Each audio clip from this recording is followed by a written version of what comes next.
I mean, sometimes what you've said, and while of course cinema and I think all communication has a social responsibility, what happens when issues like this impact on creativity? When people start telling you what you should do? You met the INB minister recently as well on the issue of words that are allowed and not banned. What should be seen by young Indians or by India or not?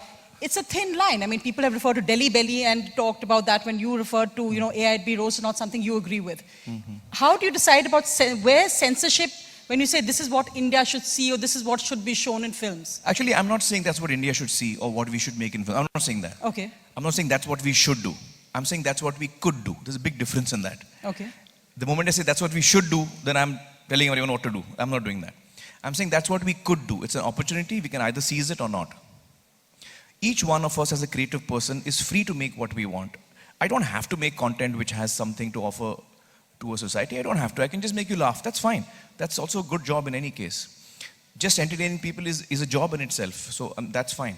But I'm just pointing out that that's what we could do.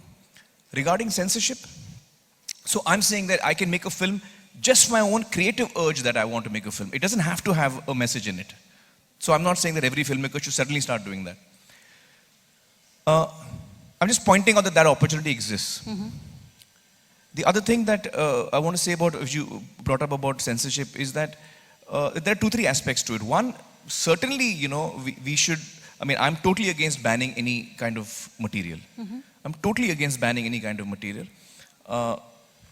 When the minister, INB minister, spoke to us, he also clarified that actually the ministry has no such list of names or words that they should be used or should not be used. And he clarified that it's a certification board, not a censor board, and therefore they're just supposed to certify. So he clarified all that to us.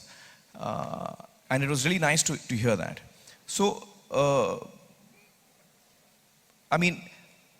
I didn't like a certain amount of a certain content, but I cannot like content. So many people have not liked my film. That's fine, commenting on a film, liking it, not liking it, is your prerogative, anyone's prerogative. It's the prerogative of the audience or anyone seeing it. But to stop somebody is not something that is right. And certainly after a film has been through certification, then when some certain groups, take to violence, take law into their own hands to stop a film, that's really, really sad and unfortunate. I think it happened with Mr. Kamal Haasan some time back. And it's really unfortunate. And I feel ashamed, Mr. Hassan, to say that, at that time, I was lost in my work. But as an industry, this is the time that we have to come together and stand by each other. And I want to apologize to you publicly that I wasn't there at that time. I read about it later and I felt so bad. I felt so bad that you had to go through that and we were not there with you. It's really unfortunate. So I think that banning a film is not right. I think once a film has received its certification, then it is the responsibility of the state to ensure that people can watch the film without any fear